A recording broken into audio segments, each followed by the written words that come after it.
This time I have a different type of video for you, and the reason for that is because Chris Green from This Design Life asked me to create a top 3 of my logo books. Now, it wasn't easy, but I managed to pick 3 of them. But let's first talk a little bit about This Design Life and about Chris Green. He interviews a lot of designers where he talks about their life and what it is to be a designer, what it means to be a designer, and with the podcast and the articles he tries to help people like you and me, so designers, to become successful, to say it in his own words. You can find the link down below. His website is thisdesignlife.net. Before I start, I would like to say that the top 3 is in a completely random order.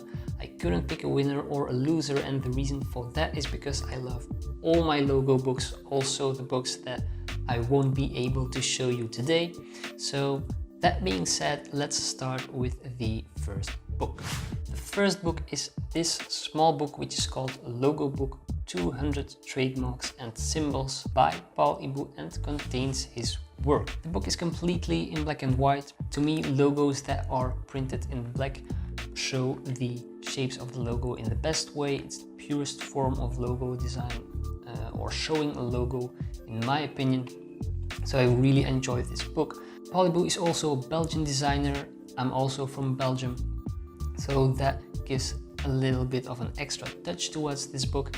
And this book is also the reason that got me into Paul Ibu's work. I even met him a couple of times and acquired more books from him. So I'm very thankful towards Paul Ibu, of course, himself, but I'm also very thankful that he created all these beautiful books, because otherwise I would have never seen his work. The second book that I would like to show you is this beautiful book, Trademarks and Symbols of the World by Yasaburo Kawayama. I think a lot of people know this book or the series that Kawayama made. There is a lot of interest in these books, and I have a couple of them, so I'm the proud owner of those books. Now, as you can see, the cover, it's very special, blue, yellow and black.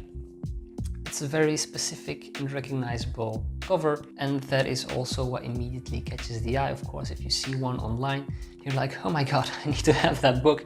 So I really like the cover, the spine, the back is the same as on the cover. So I'm just going to go through the book rather quickly because this book is just purely inspirational book. Here you can see an example of a spread, very beautiful, very easy to navigate through. The logo, the reference, and here you have the reference number with the explanation. And this is how the book looks like. It's beautiful. It's so well designed, so well documented, so many logos. It's probably one of the best logo books that you can find, in my opinion, of course. Really nice book, and also, of course, a nice collection if you have multiple of them. So very nice books from Yasaburo Kawayama. The last book that I want to show you is this book, Banking Symbols Collection 1 by, again, Paul Ibu. I said that I'm a huge fan of him, but I chose this book because of the content. It's Banking Symbols Collection. I don't know any other book that has only a banking symbol collection. This is volume 1, as you can see here. There is also a second volume which I also own, just to mention that, but they are both the same, just different logos of course, but they look exactly the same, but the cover on the second edition is purple, so that's the only difference. The cover is in a very nice red, very easy to read. Always on Paul Ibu, his books, it's always very easy to read. It's very straightforward, a big title, a little bit of explanation, and the black bars where the name of the press group is mentioned, and here an extra addition to the title, Worldwide Banking Symbols Collection.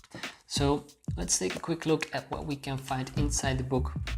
As you can see here, there is always printed one logo on one page, which emphasizes, of course, every logo in an individual way. This is very nice to represent the logo in this way, because you don't get distracted by other elements. This book doesn't contain text, only at the beginning. Well, of course, a small foreword, and also Paul Ibu explains the difference between a logo and a logo type. So that is very interesting to read, but it's just 2 pages in total, and all the rest are just banking symbols. that was my top 3 of my logo book collection. I hope you enjoyed this video and also of course the books, and if you're interested in this and in what I'm doing, well, then I have good news, because I review all of these books on my channel, which is called LOGOBOOKS. You can find a couple of links right here towards some of these books. Go ahead, I promise that you won't regret it. Also, don't forget to subscribe if you don't want to miss any video. Thank you for watching, and I'll see you next time.